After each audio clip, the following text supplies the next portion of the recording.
Now you can feel like a master bread baker or pastry chef in your own kitchen with Wild Grain, the only subscription box for artisanal breads, pastries, and pastas. Wild Grain takes the hassle out of baking. Everything bakes from frozen in 25 minutes or less. No mess, no cleanup. My favorite are the croissants, without a doubt. So flaky, so delicious. Wild Grain's boxes are fully customizable to your tastes and dietary restrictions. Go to wildgrain.com/David to get $30 off your first box, plus free croissants in every box. The link is in the description. Welcome, everybody. Let's start today talking a little bit about China and really just some of the economic realities and asymmetries that are governing a lot of what we are seeing right now in this kind of alpha jockeying types of attempts to push other countries to do what this administration wants. Remember when Trump told us that China was begging for a trade deal? We were told that they're calling and they're texting and they're sending telegrams and they're lighting smoke signals in the sky to get back to the negotiating table. They're desperate to make a deal, we were told. They're crying, strong Chinese men sobbing like kids. They're going to cave any day now, a bunch of Trump's allies were swearing to us.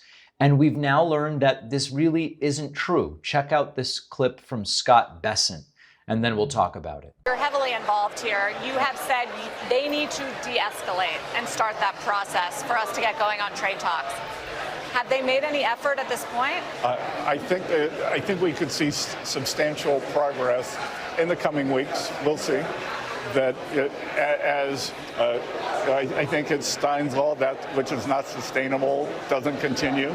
So 145%, 125% tariff levels are the equivalent of an embargo. Yep. And we're reading every day what's happening with factories in China. And from an academic point of view, I can tell you that the history of trade battles, we are the deficit country. The surplus country always has the most to lose. So they need to make more gestures. What is it that you're looking for, and is that happening? Is there a negotiation about the negotiation? Yeah, we'll see over the coming weeks, and we'll see what President Trump wants to accept. Right. I mean, have they offered anything on the fentanyl, for instance, precursor ingredients? Only what they have said publicly. So, and I can tell you. So not a phone call, not a meeting, not a, hey, we've got a new phone, who's this? None of it, right? This is the sort of global economic equivalent of ghosting.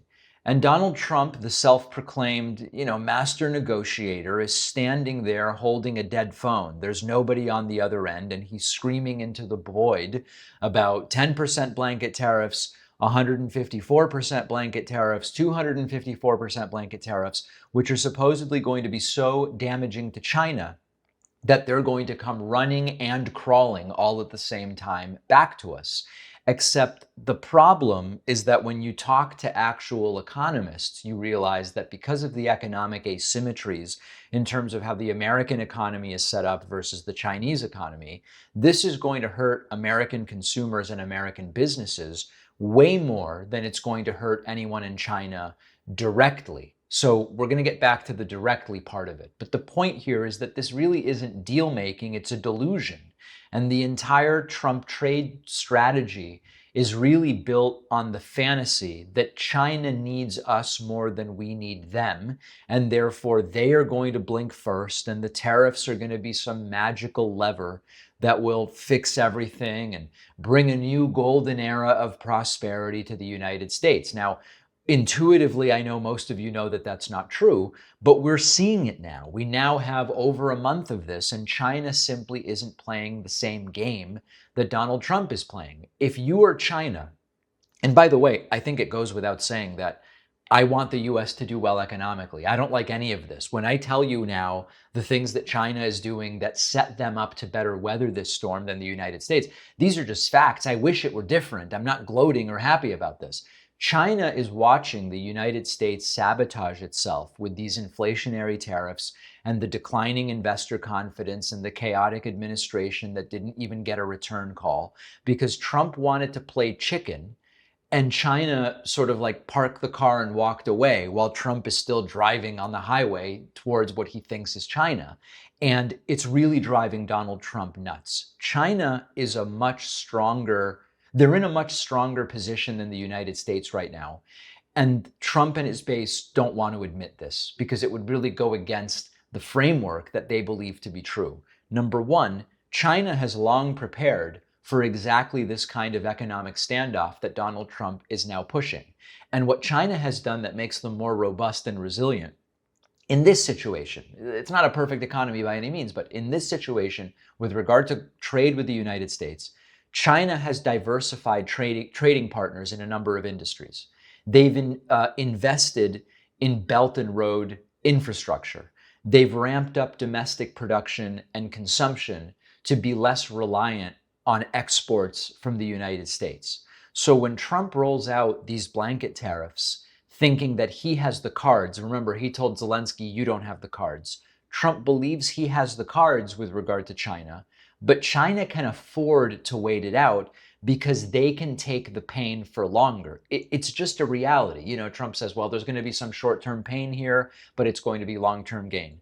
The American public does not seem willing or able, to a great degree, to tolerate the pain nearly as long as China is able to tolerate it. And China's system doesn't hinge on short-term public approval. This is one of the benefits of a pseudo-authoritarian regime. I hate pseudo-authoritarian regimes. I'm not an authoritarian, but one of the realities is that when that is the way your country is organized, their leadership isn't up for re-election every 4 years. It's a different scenario. Trump has a sort of calendar to beat, and China does not. Now, meanwhile, you look at the American economy, far more exposed. American companies rely heavily on Chinese manufacturing, on Chinese rare earth minerals, supply chains that we can't just onshore overnight. And so the blanket tariff isn't just or really a tax on China. It's a tax on American consumers and businesses where prices will go up and manufacturing, to the extent that it still exists here, is going to slow and voters are going to get angry. And so this is why when we go back to 2024 or even 2023, when Trump started kind of waxing poetic about these tariffs, libertarian economists, liberal economists, centrist economists, progressive economists, not for the exact same reasons in every case, but they all were warning the U.S. is not positioned. We don't have the cards to win this trade war. By the way, the trade war will hurt everybody, but there's an asymmetry where it's going to hurt the United States more. China knows it. And no matter what Trump posts to Truth Central, that doesn't trick China into believing things about the American economy that aren't true. And so they are sitting aside and they're watching the United States tie itself into economic knots. And from their perspective, it's really an incredible opportunity to rise in terms of global superpower economic dominance. So not only is this not good at the micro level on the short term for the American consumer and business, this actually potentially is going to let other countries realize, including China, hey, we have way more cards to play than we thought, and the United States may actually have fewer cards to play. So this is a much worse situation than is even reflected in the up and downs of the stock market or whatever numbers you want to look at. And Trump is sitting around waiting for a phone call that simply isn't coming. She's already found a different date to the prom, is the analogy that I would apply. In a moment that would have been unthinkable during the MAGA peak, former Vice President Mike Pence has called out Donald Trump's tariff policies on national television. This is interesting, not because it's shocking that Pence doesn't like tariffs. Just about everybody understands, regardless of your view on abortion or gay marriage, just about everybody in the US understands that the blanket tariff idea is a disaster. But the reaction to Pence is what's interesting. So let's take a look at the clip and then talk about it. That really is part of the American dream. I remember recently Secretary of the Treasury said that cheap goods was not a part of the American dream. Well, I'm somebody who spent almost my entire life in public service. We lived on our paycheck while we raised 3 kids and put 3 kids through college. Cheap goods are a big part of it. And I think we ought to be candid about that. What I will give the president credit for is conceding the fact that his tariff policies will raise the cost of goods for consumers, whether it be toys or pencils or other products. And I appreciate him being forthright about that. I just think the American people but is he being cherish forthright their about freedom that? to cherish their freedom to purchase their goods at the lowest possible cost. And that's not to say that at the end of the day, there are key industries that are important to have here, but I think the way we generate manufacturing jobs, I think the way we generate high-tech jobs, the way we generate the kind of jobs that will serve America's security and prosperity is by making the Trump-Pence tax cuts permanent, rolling back regulation, lowering the cost of energy across the board, and making America the most attractive place in the world to invest and create jobs. Well, and obviously, So listen, this is a clean hit, right? Very clear. The tariffs are bad, and here's why. And Trump's in favor of them, and I'm against them, and I'm his former vice president. But the interesting thing about this is that there's nothing heroic here about what Mike Pence is doing. It's just basic economic sanity. And any kind of Republican who's not in a cult, libertarian-focused Republican, a constitutional conservative, if you're not in a cult, you should be able to muster up a pretty sensible criticism of the blanket tariff policy. Fine. Obviously, Pence has not become a progressive. He's not joining Antifa.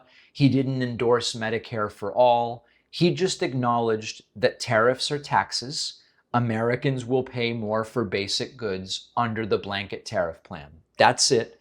That's sort of like a basic bar that's been set. But what we have to understand if we zoom out, and this is as much about tariffs as it is about the Trump cult, is that Trump has lowered the bar so much that Republican extremists, Mike Pence is a Republican extremist. Republican extremists start to look a little bit reasonable. This is the same Mike Pence who spent 4 years enabling Donald Trump and spinning, biblical justifications for authoritarian power grabs, backing policies that gutted social programs and reproductive rights. And, when it came to January 6, 2021, Pence didn't help Trump try to steal the 2020 election. Now he admits that tariffs raise prices and it's a bad idea. Great, but it's being treated like a profile in courage, even though this is obvious basic stuff and Pence has absolutely nothing to lose. There's no stakes here for Mike Pence. And so this is a symptom of a broader problem, which is that Trump has broken the scale. We're trying to weigh things on a scale that Trump has broken. And that's not a fat joke. I know some people might hear it as a fat joke. It's not. It's just a metaphor. It's so bad and so brazenly corrupt and dishonest and dangerous that even people with horrible records start to seem like voices of reason by comparisons. We kind of dealt with this with George W. Bush. Sometimes I would say Bush, war criminal, legacy of torture, mass surveillance, going to war with a country that wasn't even involved in the attack used to justify the war, terrible. But at the same time, Trump is so much louder and more chaotic and more openly fascistic that in some sense, Bush has started to be painted as a kind of kindly grandpa with his paintbrush doing his pictures in the bathtub or whatever. And Pence, like Bush before him, is benefiting from what we might call Trump relativity. Next to Trump, a lot of things look relatively normal or benign, even if they're not. And the real kicker is that, of course, Mike Pence is right about tariffs. The blanket tariff plan, Trump's dream for improving the American economy and pretending we don't rely on a global supply chain, it's an economic time bomb, and even Mike Pence recognizes it. So I think the approach here should be not, wow, it's amazing that Pence has been able to come to the light. No, it's that any sane person, any remotely credible economist, whether you're a libertarian or a socialist economist, These tariffs are disproportionately going to hurt poor and middle class consumers. They raise costs on essential goods. They invite retaliatory trade wars and create these asymmetries where the US is really not set up to win. So Pence has figured that out. Give him a golf clap for saying something that's true. But we really can't erase the role of people like Mike Pence, not only in propping up Trump when it counted, but also we can't reframe them as moderates of any kind, because Pence is really the epitome of the religious right-wing extremist that has done so much damage in this country and prevented so much progress. So recognize it shows how far off the rails Trump has taken the Republican Party. Acknowledging reality, as Mike Pence does, feels like some kind of rebellion, but that's what should terrify us, because if Trump is the standard, we are grading not on a curve, but on a crater. So good for Mike Pence. He said something completely obvious, but these are simply not our political allies. People in my audience know I am a bit of a pastry connoisseur. Our sponsor, Wild Grain, is the first bake from frozen subscription box for artisanal breads, pastries, and pastas. Wild Grain's boxes are customizable depending on what you like and prefer. They've got their classic variety box. They've launched the new gluten-free box. They have a plant-based box that's 100% vegan. And it just takes the hassle out of baking, because all items bake from frozen in 25 minutes or less, nothing to clean up. My experience has been awesome. I love the croissants. I was having people over last week, half an hour before, preheat and throw them in the oven, and people love it. Definitely, the croissants are my favorite. The quality and the freshness of the items is extraordinary, and it is just so convenient. Go to wildgrain.com/David to start your subscription and get $30 off your first box, plus free croissants in every box every month. The link is in the description. The David Pakman Show is an audience-supported program, and I really appreciate everybody who has entered the ranks of membership over the last several weeks. Membership is our primary source of funding. You can read about it at joinpakman.com. We do an extra show every day for our members. It's called The Bonus Show. If you like this show reasonably, you will probably like The Bonus Show. We also make commercial-free versions of the show, audio and video, whichever you prefer, available to our members every single day, hours before the show is published. Read about it, check it out at joinpakman.com. We have a genuinely chilling moment to talk about: an attack on press freedom, an attack on free speech, which the party in power claims to value. FCC Commissioner Brendan Carr casually suggested revoking CBS's broadcast license as a punishment for what he personally sees as biased reporting. Take a look at this. And over the years, the FCC has stepped back from enforcing that public interest obligation. I think the FCC should do what Congress wants us to do and enforce those laws. We're going to see where this investigation goes. So are you threatening to pull their license? Wouldn't that be a pretty drastic step? Well, it's not a threat. That's a penalty that is in the Communications Act, that if you don't... But when was the last time the FCC pulled a broadcast license? Yeah, it's been a long time, and I think that's part of the issue. If you step back, trust in the national mainstream media is at an absolute low right now. That's not just my view. Jeff Bezos himself did an op-ed where he said that. But what's really interesting is that actually local stations, local TV stations, have a lot of trust. And so the agenda that I'm trying to run at the FCC is to empower those actual local television stations to serve the public interest. Because what we've seen is you've got national news media, ABC, NBC, CBS, and they're exercising more and more control over those local TV stations. And I don't think that's a good thing for the country. So we're trying to reverse that. This is not normal. This is not a policy debate. This is a veiled threat, and not really that veiled, from a government official targeting a major media outlet simply for doing its job, which is reporting on the government. This is straight out of authoritarianism 101. This is straight out of 20th century authoritarian playbook. And if you look at history, many authoritarian regimes have started by discrediting and then silencing the independence of media. Now, I don't mean independent media in the sense of like non-corporate media like the David Pakman Show. I just mean the independence of any media outlet to report whatever they want as they see fit. Mussolini took control of Italy's press and forced newspapers to align with fascist propaganda.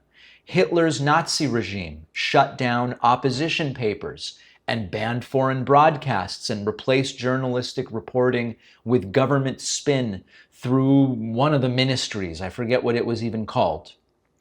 Stalin turned the Soviet press into this monolithic state mouthpiece using licensing and surveillance and purges to completely wipe out dissent. And then more recently, we saw Erdogan in Turkey, we've seen Orban in Hungary, systematically take over, shut down, or squeeze out critical outlets, all while claiming that they defend freedom and they are all about the people's truth. So that's the playbook. We've seen the playbook, and now we are watching it unfold in the United States on primetime cable news. It's been creeping closer and closer to independent media as well, with a sitting FCC commissioner threatening one of the largest news organizations in the country. Now, when you confront them about it, if anyone ever does, they say, this is about transparency. We are transparent.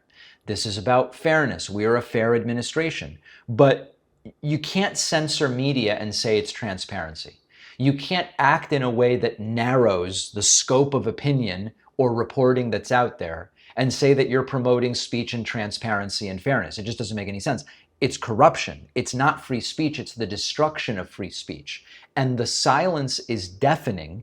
Most networks are barely even covering this. And if I had to guess why, it's because they don't want the same sort of attention and threats turned on them. So what we end up with are the people who said there are no greater defenders of the First Amendment than us going after the speech of the free press as government entities, which we would call limiting First Amendment rights or powers.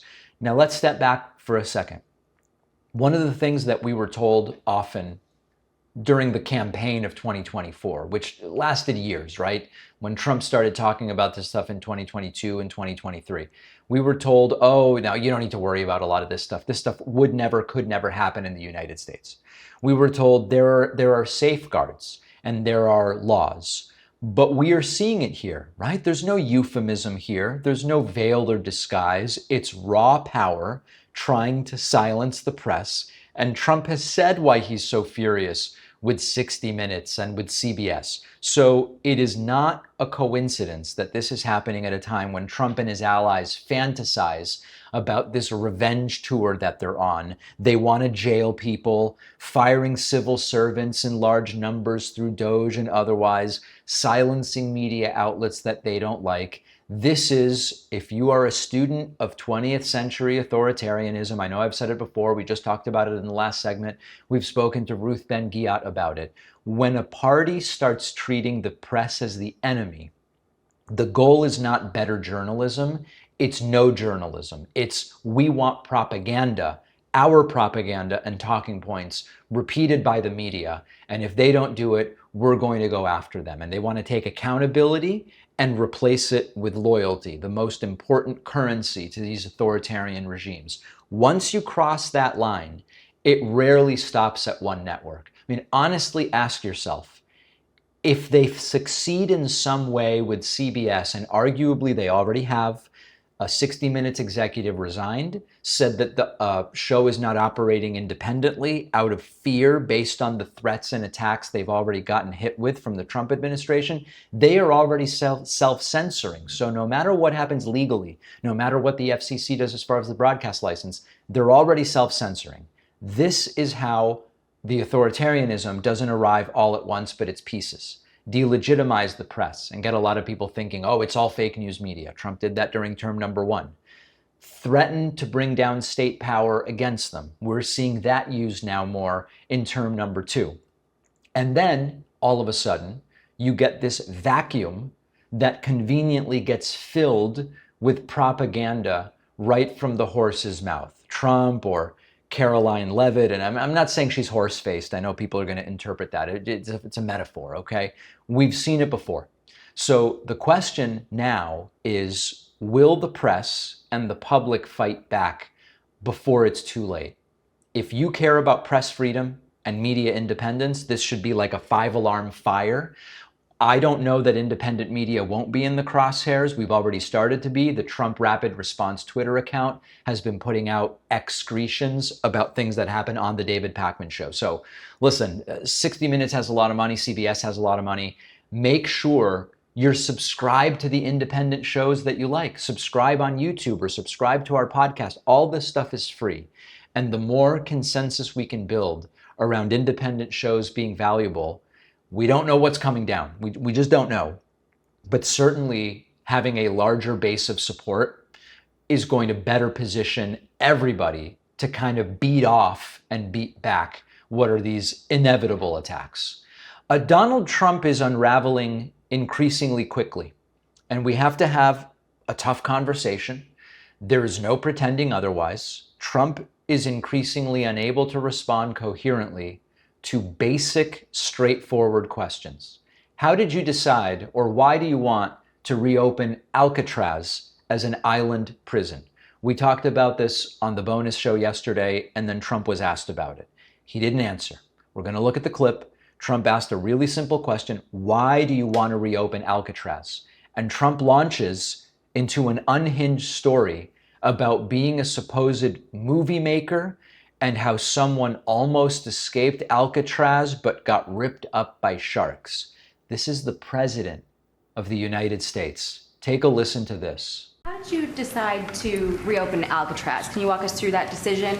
Did I say what? To reopen Alcatraz, how will you use it? How did you come up with the idea? Well, I guess I was supposed to be a movie maker. We started with the movie making, and we'll end. I mean, it represents something very strong, very powerful in terms of law and order.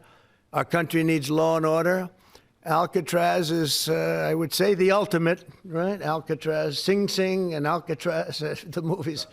But it's right now a museum, believe it or not. A lot of people go there.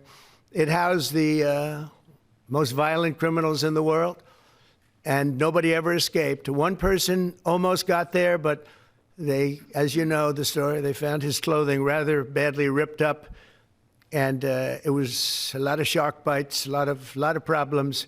Nobody's ever escaped from Alcatraz, and just represented something strong having to do with law and order. We need law and order in this country. And so we're going to look at it. Some of the people up here are going to be working very hard on that. And we had a little conversation. I think it's going to be very interesting. We'll see if we can bring it back in large form, add a lot. But I think it represents something. Right now it's a big hulk that's sitting there rusting and rotting. You look at it, it's sort of, you saw that picture that was put out. It's sort of amazing. But it sort of represents something that's both horrible and beautiful and strong and miserable, weak. It's got a lot of qualities that are interesting, and I think they make a point. Okay, are you? These are truly the confused ramblings and rantings of someone who does not know what is going on. What does that even mean? That is not a policy explanation. It is not even a coherent anecdote. These are disconnected, random words coming out of the mouth of someone who has no grip on what is actually happening. This is the man that millions, tens of millions of Americans want in charge of the nuclear codes. And it only gets worse. After New York Catholic cardinals condemned a Trump meme portraying himself as the Pope, Trump lashed out. Take a look at this. Some Catholics were not so happy about the image of you looking like the Pope. Oh, I see. You mean they can't take a joke? You don't mean the Catholics, you mean the fake news media. Not the Catholics loved it. I had nothing to do with it. Somebody made up a picture of me dressed like the Pope, and they put it out on the internet. That's not me that did it. I have no idea where it came from. Maybe it was AI, but I know nothing about it. I just saw it last evening. Actually, my wife thought it was cute. She said, "Isn't that nice?" My question about Actually, I would not be able to be married, though. That would be a lot. I'd have to the best of my knowledge, popes aren't big on getting married, are they? Not that we know of. No. I think it's the fake news media that, they're fakers. My question. So Trump, who obviously did post the image, now says maybe AI did it, or maybe he didn't do it, or maybe it was a joke that wasn't his. He's contradicting himself sentence to sentence. And it is the rhetorical equivalent of shaking a magic 8-ball and reading whatever floats to the top, and then asking it the same question, and then you get a different answer, and none of it is coherent. Trump then bemoaning, and this is terrifying, Trump bemoaning out of nowhere that suddenly the courts are saying people deserve due process. How did this happen? How did courts suddenly on a whim say, oh, due process needs to happen? Take a look. The courts, because the courts have all of a sudden, out of nowhere, they said, maybe you have to have trials. We're going to have 5 million trials. Doesn't work. Well, you wouldn't have a country left. But hopefully the Supreme Court will save it. But what they've done is a very, very serious thing. You know, suddenly, this is the foundation of the American legal system. This is not new. This didn't just happen. But Trump sounds genuinely confused by the idea, as if due process is some annoying new policy trend invented to bother him personally. And when Trump was asked what he expects from a meeting with Canadian Prime Minister Mark Carney, here's what Trump had to say. What's your expectation for your meeting with the Canadian Prime Minister tomorrow? I don't know. He's coming to see me. I'm not sure what he wants to see me about, but I guess he wants to make a deal. Everybody does. They all want to make a deal because we have something that they all want. We have something that they all want. China wants to make a deal very badly. You see what's happening to China? China's being decimated, and I don't want that to happen. That is not what Carney wants to meet about. In fact, Carney has been critical of Trump's erratic economic policies and his authoritarian tendencies, and the idea that Carney's desperate to make a deal. Trump has no idea what's going on. This is painting a disturbing picture. We know that Trump is ideologically dangerous, and his love affair with authoritarian strongmen as the people he wants to replicate, that's all horrible and dangerous. This guy's cognitively unfit. These are not quirks. These are not unfiltered raw moments. These are just the signs of a guy who's confused. He's incoherent. He's out of his depth, and he's not improving. He's getting worse. You know, we were talking about this in 2023, but go back to a Trump interview from 2023. He was far more coherent then than he even is now. Never mind 2021, where he had already declined significantly from 2018. So if this were your neighbor, you'd say, something's going on here. If this were your pilot, you would refuse to board the plane.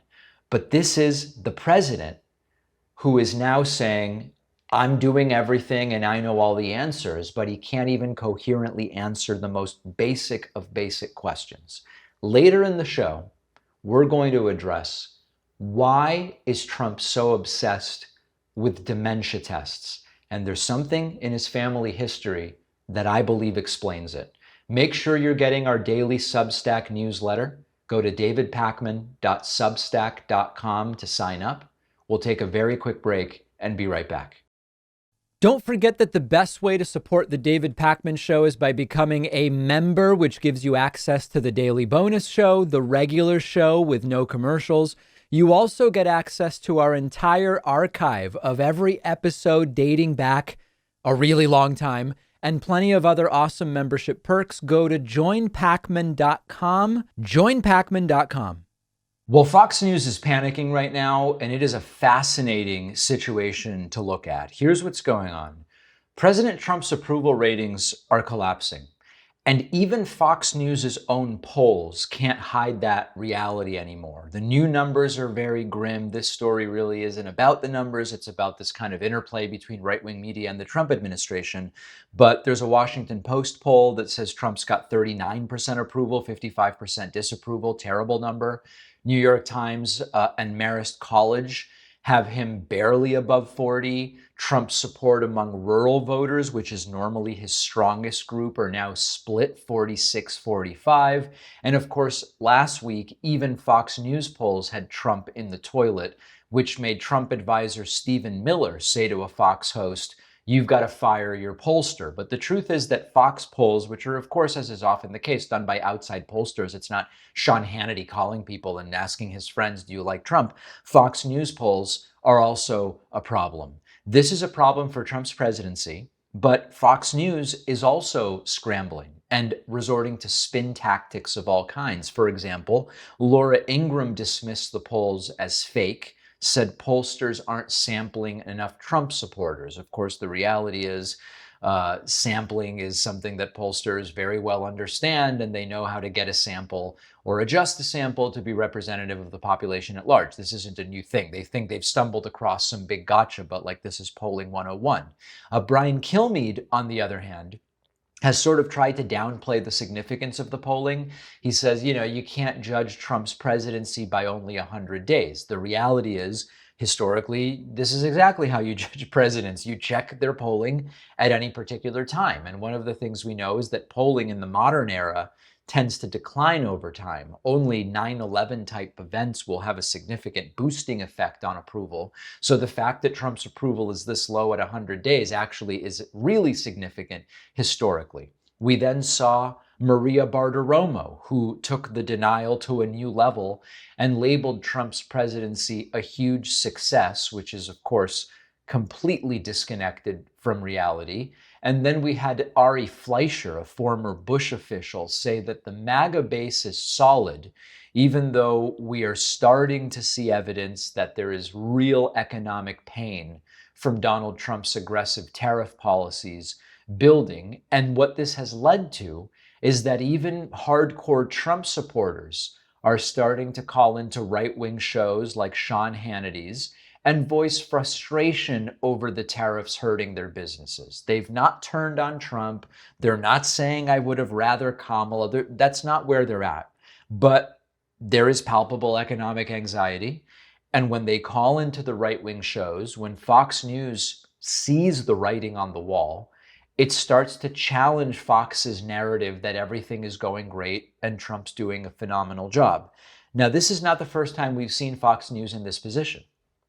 After the 2020 election, Trump's anger at Fox sparked a bunch of internal panic. And of course, the reason they were panicking is they didn't want to lose access to Trump. That's the sort of core of access journalism. And Fox News had to figure out what to do. Trump is now attacking Fox again. This time he's targeting their pollster. And it is another sort of signal to, it's a hand wave at his authoritarian instincts. Trump's latest federal budget proposal calls for massive cuts to education and the environment and all of it. And this is only going to worsen the crisis for many aspects of the economy. Republican lawmakers recognize the budget is politically toxic. And what does Fox News do? They end up in this corner. If Fox News goes on air and admits to Trump's failures, it could lose them significant portions of their MAGA audience. If they ignore reality, they are going to have a growing base that turns it on and goes, what they're talking about is simply not what's happening in the real world here. And so where does Fox go with it? They can double down on culture war distractions. That's always a safe bet. Avoid the discussions of everything that's going wrong with the tariffs and economically. Ignore the economic impacts and just do the contrived culture war issues. But there's a limit to that. Fox viewers are feeling the pain personally, and that is forcing a confrontation between reality and Fox News' propaganda. So Trump's collapsing poll numbers are a political problem for Trump, but they're a media problem for Trump-friendly media, and it will develop these cracks in the ecosystem. Will Fox have to face the truth? I don't know. But just doing the contrived culture war stuff, I don't know that it's really going to work. Donald Trump is terrified of dementia, and there is a fascinating report that explains why he might be so obsessed with these supposed cognitive tests that he claims to ace every single time. Now, I want to be really clear and deal with this with tact and empathy. This is serious stuff. And I understand being terrified. If I were Trump, I would be terrified too. Let me explain. It's very clear that Trump lives in fear of developing dementia, just like his father, Fred Trump, who died after years of serious cognitive decline from Alzheimer's. That is an understandable fear, and it's an absolutely terrifying thing. MSNBC guest Timothy O'Brien, who has covered Donald Trump for decades, says Trump on a day-to-day basis is terrified of cognitive decline like his dad's. And if you watch Trump lately, you know, the slurred speech, the blank stares, the rambling word salads, the completely incoherent answers when asked simple questions like, why do you want to open up Alcatraz, for example? It's not hard to see why Trump is terrified. It is not speculation. Trump's own nephew, Fred Trump III, said last year that he sees the same signs of decline in Donald that he saw in Fred Sr., saying, quote, if anyone wants to believe dementia doesn't run in the Trump family, it's just not true. So that brings us to Trump's strange obsession with the cognitive tests. Remember him bragging about acing the person, woman, man, camera, TV test? It was never about proving that he was sharp. It's that Trump has a need to convince himself that he's not falling apart. We've seen this with other people. Let me remind you about this guy, Christopher Key. That's the anti-vaccine urine drinker who I interviewed on the show a couple of years ago. In talking to Christopher, he revealed that his son has a urine-related medical condition, phenylketonuria or something like that. And suddenly, in that interview, go back and check it out if you haven't seen it, suddenly the urine drinker's obsession with urine made sense. It's a personal situation that turned into he drinks his own urine, okay? There's a similar analogy here with Donald Trump. He is obsessed with these cognitive tests and proving how with it he is because he's terrified that the same thing might be coming that hit his father years ago. And that's what sort of makes this so dangerous. A man who's worried that he may decline cognitively, who maybe already is holding the most powerful office in the world. He's proposing reckless budgets. He's attacking his own government. He's demanding third terms. He's slurring through speeches while Fox News pretends his normal. The clip recently of Trump confidently saying, Abrego Garcia had MS-13 tattooed on his knuckles when MS-13 was photoshopped onto that picture. That confidence is eerily familiar to people who have watched cognitive decline up close. It's this sort of mix of certainty and confusion where Trump goes, what? What are you talking about? No, he's got MS-13 on his, what do you mean? Photoshop, huh? The stories get more bizarre, but the delivery stays forceful and confident. It's classic. It's classic. And what really makes it bad is the circle of enablers around him pretending nothing's wrong. There were legitimate criticisms after Biden dropped out, that there was a circle of enablers around Biden. We've heard that significantly with covering up Ronald Reagan's cognitive decline. And we're seeing it with Trump. They smile and they nod and they cheer, even as the signs become really difficult to miss. You don't need to be in the room. Trump has always projected his deepest insecurities onto others. You know, he's been calling Biden senile for years. But look at Trump's own clips lately. He mocked John Fetterman for slurred speech after a stroke, even though Trump was actively slurring his way through every single rally. He's not randomly accusing others. Trump is showing what he fears becoming. And so this is not about mockery. This is about risk. And Trump's refusal to acknowledge what might be happening is exactly what makes him more volatile and dangerous. The more afraid Trump is, the more he lashes out. The more he needs the stage to remain in power and to keep himself afloat. So I don't blame the guy. I would be afraid too. Ego is a part of it, sure. Survival is a part of it, sure. But as president of the United States, we're all stuck with the fallout. And it all seems to be driven by one of Trump's greatest insecurities. Who's ever talked this much about passing a brain injury test? Well, folks who are obsessed with what might or could be happening to them. What do you think? Seems like a very reasonable explanation. If you value what we do at The David Pakman Show, remember to support us on Patreon. Go to patreon.com/David Pakman Show, where you can get access to behind-the-scenes videos, the Daily Bonus Show, the commercial-free Daily Show. You can support the show for as little as $2 a month. Check it out at patreon.com/David Pakman Show. Karoline Leavitt is the White House press secretary. She is increasingly panicked and desperate because of what we're seeing in the polls, because of what we're seeing in the economy. And she went on Fox News last night and delivered one of the most desperate sales pitches that we've seen. And it was rough. It's sort of like desperate to sell a product everybody knows doesn't work. Leavitt made the claim that the trade deals are all moving along in a positive and productive direction. Everything's great. And now things are going to be extra good because Trump is putting new tariffs on the film industry. We talked about this on yesterday's bonus show. It makes no sense whatsoever. Intuitively, it makes no sense. Here's what she had to say to try to defend yet another disastrous idea.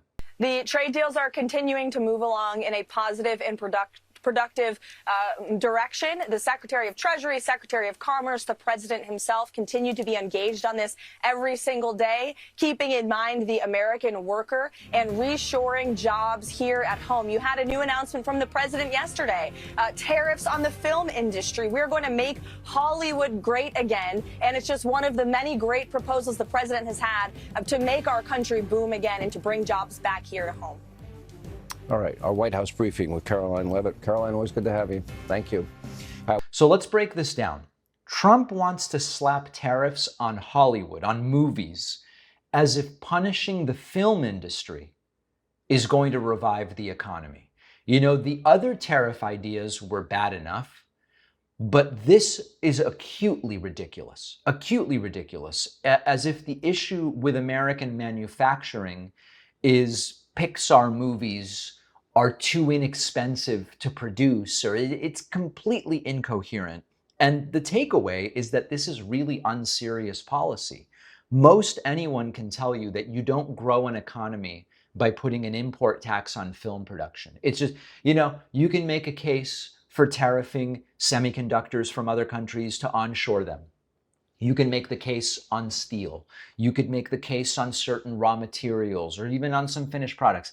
But the film industry, it just doesn't even plausibly make sense. What you need to do is invest in infrastructure and invest in labor and innovation. You don't pick fights with Hollywood. It just doesn't make any sense. Now, I don't feel bad for her, but it's interesting because she's doing this willingly. But it is interesting to see how there is no idea too dumb for Karoline Leavitt to defend on TV. And I get it, it's her job, right? Trump says, let's open Alcatraz. She's not going to go on TV and go, it's a terrible idea. But hearing her defend it is what's very interesting. And the topic of reopening Alcatraz came up. We talked about this on the bonus show yesterday, talked about it at the top of today's show. Here is Karoline Leavitt explaining why this makes such great sense. Great to see you, Sean. Thank you so much. And this is a phenomenal idea by President Trump that will be executed upon. In fact, I can confirm for you that the White House has already administered calls with the Bureau of Prisons, our counterparts at the Department of Justice, and our counterparts at the Department of Interior, because Alcatraz is now run by the National Park Service, and we know our great Secretary of Interior, Doug Burgum, is in charge of that. So the Bureau of Prisons has already confirmed that they are assessing next steps to reopen this notorious prison. And the reason for it is because President Trump is leaving no stone unturned to restore law and order to our country and to make it very clear to criminals, repeat offenders, not just illegal immigrant criminals, but also American citizens who have refused to comply with our nation's laws. If you have been repeatedly breaking the law, if you are in and out of prison, that is ending under this administration. President Trump's team is going to enforce our laws and prosecute prosecute you to the fullest extent of the law. So we are absolutely looking into this, assessing next steps, and it's a part of the president's big picture law and order agenda, which is obviously working, especially when you look at the illegal border crossings at our southern border. The border is secure, mass deportations are underway, and law and order is back in America thanks to President Trump. So that this is not a plan. This is a movie plot. Alcatraz has been closed for like 60 or 70 years. It's a historic landmark on an island in the middle of the San Francisco Bay. I visited multiple times. The only staff there is sort of like park staff. It's a monument. It's a park at this point in time. There's no prison staff, obviously, because it's not a prison. There's no infrastructure. There's really no reason to revive it, especially when the federal prison population is actually down 25% and existing facilities have excess capacity.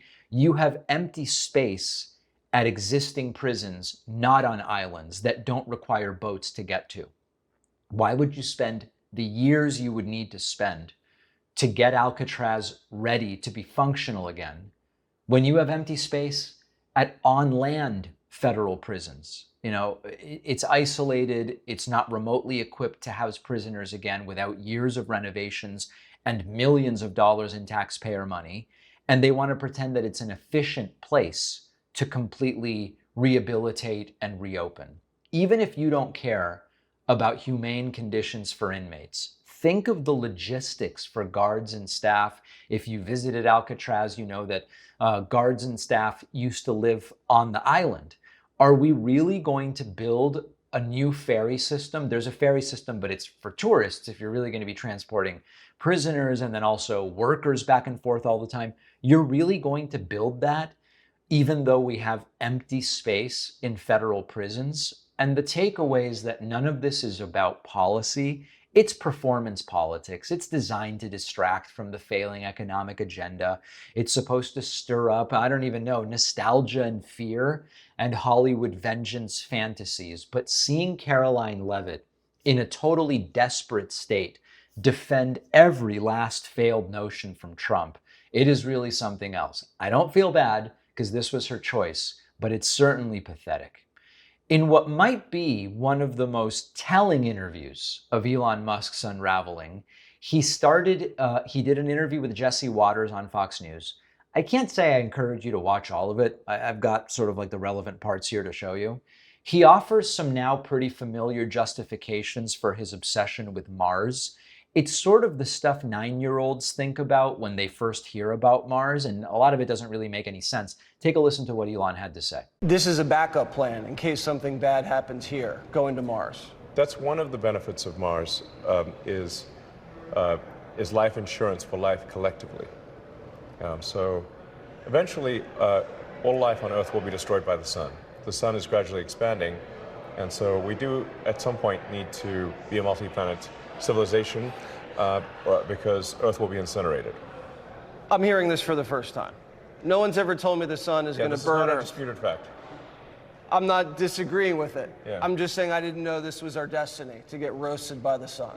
Yes, and I don't think there's anyone who would disagree with that. So we have to set up plans to leave and spread out. I mean, we have several 100 million years, so it's not like you don't hold your breath. It'll be okay. But if Earth has been around for 4.5 billion years, which is what the fossil record suggests, then Earth only has about 10% more life in it before it gets so hot that life is impossible. And you're going to be the guy to put us closer to where we need to be to get to Mars. We're headed there, yeah. We have a long way to go because it's not about just landing on Mars and doing flags and footprints. It's about creating a self-sustaining city on Mars. With the fundamental fork in the road of destiny being that Mars is sufficiently self-sustaining and can grow by itself. If the resupply ships from Earth stop coming for any reason, whether that is because civilization died with a bang or a whimper, but if the resupply ships are necessary for Mars to survive, then we have not created life insurance. We've not created life insurance for life collectively. So that's the key point in the future where destiny of life as we know it will forever be affected is when Mars becomes self-sustaining. You know, it is true, right? I mean, the sun will eventually expand and consume the Earth in several billion years. Mars is going to become uninhabitable before that. And based on current science, this whole terraforming idea to make Mars habitable outside of forcing humans to live underground or in bubbles, that would take centuries, realistically, until humans have the technology to make that transformation possible. And that's a lot of what this whole Mars idea is based on. But then Elon goes even further and shifts into sort of like a sci-fi pluralism. Take a look at this. Why are we going to Mars? Well, we're definitely, this is a change of subject, but we're going. It's not about going to Mars to visit once, but it is to make life multiplanetary, so that we can expand the scope and scale of consciousness to better understand the nature of the universe, and to ensure the long-term survival of civilization in the hopefully unlikely event that something terrible happens to Earth, that there is a continuance of consciousness on Mars. You know, there are people in my audience who think the entire Mars thing is just a terrible idea. I'm all for going to Mars. I'm all for space exploration. I think it's natural for humans to do it. I know there are people on the left and right who, for different reasons, think it's not worth it, that it's stupid, that it's pointless. I think it's all great. But we do have to understand what Mars will and won't do for us and the scale on which it will and won't do it. There are numerous good books about this, which I've read. And there's this kind of metaphysical techno jargon that plays well in some circles, or like a DOGE meme, but it's really a distraction from real priorities. And that's the problem with a lot of the Mars talk. Expanding the scope of consciousness and all of this stuff sounds great, but Mars can't grow food. Mars can't sustain breathable air. It can't replace Earth's complex biosphere. And the ideas about how to get Mars to that point seem to be on the order of hundreds of years away, if not longer. And so the problem with the Mars talk is when it becomes a sort of, we don't have to worry about climate change on Earth. We don't have to worry about depleting Earth's resources or depleting the atmosphere, because Mars is a suitable replacement. It's not going to work on the time scale we would need it to work in. Now, in terms of the sort of like financial utopia that Musk was supposedly building with DOGE, that's also collapsing. And I think that there's an analogy between the completely unrealistic claims about how quickly and how impactful DOGE would be with the completely unrealistic claims about how quickly and impactful sending humans to Mars is going to be. I think that there is an analogy here. And if you look at, the speculative hype that drove Dogecoin to the moon, and then it came back to Earth. If you look at the speculative hype about how many trillions Doge as an agency was going to cut, and then they cut a fraction of it by claim, and then when we dig deeper, we find that a lot of those cuts weren't really cuts, and a lot of it was actually done under Biden. It's all very similar magical thinking from Elon Musk. Now, I'm interested in the Mars topic. If you want to read more about the limitations of Mars, there's a really good book by Robert Zubrin, The Case Against Mars. I've interviewed him about it. There's another great book, The Planet Remade, The End of Astronauts. All these books really talk about the limitations of Mars, and they make one point really clear. You can't swap Mars for Earth. I'm all for all of it, up until people start saying, we don't have to worry about XYZ on Earth because of the Mars project. And unfortunately, a lot of people have fallen for it. Let me know what you think. Are you into the Mars idea or not? I assume most people in my audience understand it's not a suitable replacement for Earth at any time. First of all, because of the amount of time it would take to make it habitable. And then long term, on the scale of billions of years, it's not going to be habitable anyway when the sun starts to expand. So let me know your thoughts on Mars. We've got a great bonus show for you today. We're going to talk about Australia's elections. We're going to talk about how, despite getting more powerful, AI is still hallucinating, but it's getting better at convincing you that its hallucinations are real. And we will also talk about a woman who appears to hurl a racist slur at a kid, has raised over $600,000 in donations for herself. What is going on? All of those stories and more on today's bonus show. Sign up at joinpacman.com. Thanks a lot for watching today's show. I just want to take a second to tell you about today's sponsors. Now you can feel like a master bread baker or pastry chef in your own kitchen with Wild Grain, the only subscription box for artisanal breads, pastries, and pastas. Wild Grain takes the hassle out of baking. Everything bakes from frozen in 25 minutes or less. No mess, no cleanup. My favorite are the croissants, without a doubt. So flaky, so delicious. Wild Grain's boxes are fully customizable to your tastes and dietary restrictions. Go to wildgrain.com/David to get $30 off your first box, plus free croissants in every box. The link is in the description.